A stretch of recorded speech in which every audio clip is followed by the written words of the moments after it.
15 August 1975 এক সামরিক অভ্যুত্থানে হত্যা করা হয় শেখ মুজিবুর রহমান সহ তার পরিবারের প্রায় সব সদস্যদের। অবশেষে এই হত্যাকাণ্ডের বিষয়ে সাংবাদিক ইলিয়াস হোসেনের লাইফে প্রথমবার মুখ খুললেন বীর মুক্তিযোদ্ধা লেফটেন্যান্ট কর্নেল অবসরপ্রাপ্ত এম রাশেদ চৌধুরী, যিনি শেখ মুজিব হত্যাকাণ্ডের একজন দণ্ডপ্রাপ্ত আসামি। কেন সেনাবাহিনীর কু, কেনই বা শেখ মুজিবের হত্যাকাণ্ড, শেখ রাসেলের মতো ছোট্ট শিশুকেও কেন হত্যা করা হয়েছিল সে বিষয়ে কথা বলেন তিনি।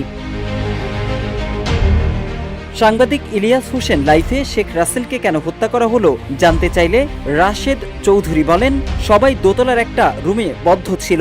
শেখ মুজিব পড়ে গেলে উপর থেকে জানালা দিয়ে গোলাগুলি শুরু হয়। বজলুল হুদার মতে কয়েকজন সিপাহী জানালা দিয়ে গ্রেনেড ড্রপ করে। ওই গ্রেনেড ব্লাস্ট করে বাকি সবাই একসঙ্গে মারা যান। রাসেল নিচে আসেনি, শুধু শেখ কামাল নিচে মারা যায়।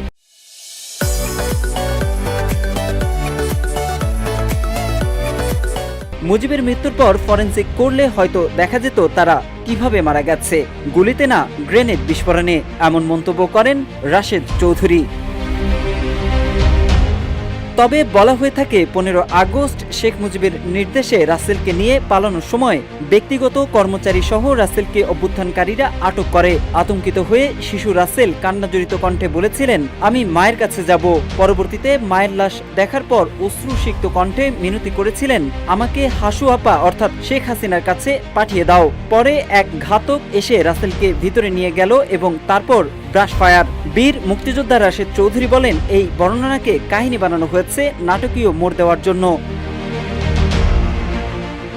15 আগস্টের হত্যাকাণ্ড কেন ঘটালেন জানতে চাইলে সাবেক সামরিক কর্মকর্তা রাশেদ চৌধুরী বলেন, যুদ্ধের পর দেশের অবস্থা দেখে তারা হতাশ হন। 1972 থেকে 75 সালের দুর্ভিক্ষ ও লুটপাটের পরিস্থিতি ইয়াং অফিসারদের মধ্যে আলোচনার বিষয় হয়ে ওঠে। পরিবর্তনের উপায় নিয়ে গোপনে আলাপ চললেও সিনিয়ররা তা প্রকাশ করতেন না। 1975 সালের ঘটনাটি আগে থেকেই কল্পনা করা হলেও বাকশাল গঠনের পর চিন্তাভাবনা আরও গভীর হয় বলে জানান এই বীর মুক্তিযোদ্ধা।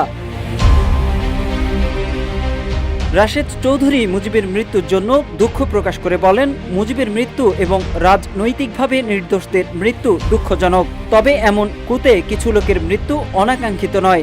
রাশেদ চৌধুরী আরও বলেন, মুক্তিযুদ্ধের পর শেখ মুজিব দেশে ফেরার পর জনগণের বিপুল ভালোবাসা পেয়েছিলেন, যা অন্য কোনো নেতা পায়নি। শেখ মুজিব 71-এর আগে পাকিস্তানের বিরুদ্ধে সংগ্রাম করেছিলেন এবং দেশের স্বাধীনতার জন্য কাজ করেছিলেন, কিন্তু পরবর্তীতে ক্ষমতায় এসে তার শাসনভঙ্গি পরিবর্তিত হয়। তিনি তখন গণতন্ত্রের পক্ষে না হয়ে স্বৈরাচারী হয়ে ওঠেন, যা ছিল খুবই আশ্চর্যজনক।